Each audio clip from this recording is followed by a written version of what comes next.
Assalamualaikum warahmatullahi wabarakatuh. History lovers, selamat datang kembali di channel Sejarah Perjuangan Islam. Ketika kita bicara tentang Khalifah Bani Umayyah, pikiran kita sering tertuju pada penaklukan besar atau ulama zuhud. Tapi tahukah Anda, ada satu periode yang sangat unik dan penuh warna yang justru didominasi oleh seni, musik, dan kemewahan? Periode itu adalah masa pemerintahan Khalifah Yazid bin Abdul Malik Yazid II dari tahun 720 hingga 724 Masehi. Setelah masa reformasi yang ketat di era Umar bin Abdul Aziz, Yazid II mengubah suasana istana secara drastis. Ia dikenal karena kecintaannya pada kemewahan dan hiburan. Siapa saja tokoh-tokoh seni dan budaya yang bersinar terang di masa 4 tahun ini? Kita akan bedah 3 bidang kunci: musik, puisi, dan arsitektur. Jika khalifah sebelumnya memprioritaskan ketakwaan, Yazid II memprioritaskan kesenangan, atau dalam istilah sejarah, kecenderungan hedonis yang kuat. Pusat hiburan utama pada masa Umayyah, khususnya di Syam Suriah, adalah musik. Yazid II dikenal sangat mencintai musik dan penyanyi wanita.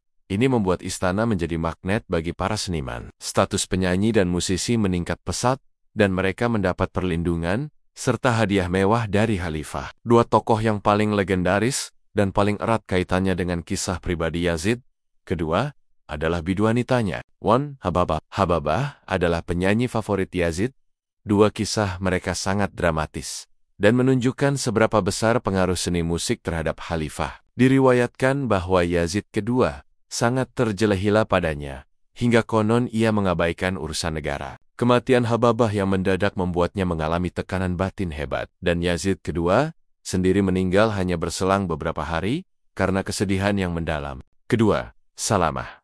Bersama Hababah, Salamah adalah tokoh biduan terkenal di Damaskus. Kehadiran mereka di istana menunjukkan bahwa seni vokal dan instrumen musik seperti kecapi dan daf rebana segi 4 menjadi primadona. Jauh dari kesan kaku sebuah kekhalifahan. Penting dicatat, tokoh-tokoh musisi besar seperti Sa'idi, Ibn Misjah dan Ibnu Surajasab, Ibnu Muharis telah meletakkan dasar-dasar musik klasik Arab sejak masa Umayyah awal. Pada masa Yazid II, karya-karya mereka dan seniman kontemporer lainnya berkembang pesat berkat dukungan istana. Masa ini adalah zaman keemasan musik istana Umayyah. Selain musik, puisi syair selalu menjadi tiang budaya Arab. Pada masa Yazid II, puisi istana yang seringkali berupa pujian mad kembali meraih kejayaan. Meskipun penyair besar seperti Al sudah meninggal, tradisi puisi istana yang memuja dan melayani penguasa terus subur. Penyair pada masa ini memainkan peran ganda sebagai penghibur dan juru bicara resmi yang mengabadikan kebijakan khalifah, meski terkadang dengan mengorbankan nilai-nilai kesederhanaan. Kesenangan Khalifah Yazid II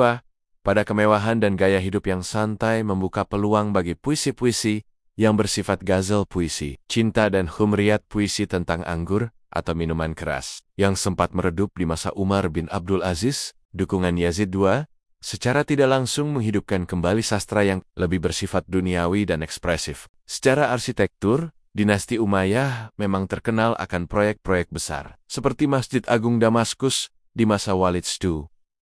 Namun, pada masa Yazid II fokusnya bergeser ke pembangunan istana padang pasir, desert castle. Ciri khas masa ini, istana-istana ini bukan hanya benteng, tetapi juga tempat peristirahatan dan hiburan mewah bagi khalifah dan elit Umayyah. Di istana-istana inilah seni rupa berkembang. Dinding-dindingnya dihiasi lukisan dinding freskos yang menggambarkan pemandangan perburuan, wanita-wanita cantik, penyanyi dan penari. Figur-figur kekaisaran seperti raja-raja yang ditaklukkan. Seni lukis ini menunjukkan perpaduan budaya yang kuat antara tradisi Arab, Persia, dan Bizantium, mencerminkan gaya hidup mewah yang kontras dengan kesederhanaan Islam awal. Bahkan, ada kebijakan yang secara singkat, meski tidak diteruskan, bersifat ikonoklasme, penghancuran gambar, atau patung. Tetapi ini justru kontradiktif dengan hayazan-hayazan yang ada di istana-istana pribadinya sendiri. Jadi, masa pemerintahan Yazid bin Abdul Malik, meski singkat,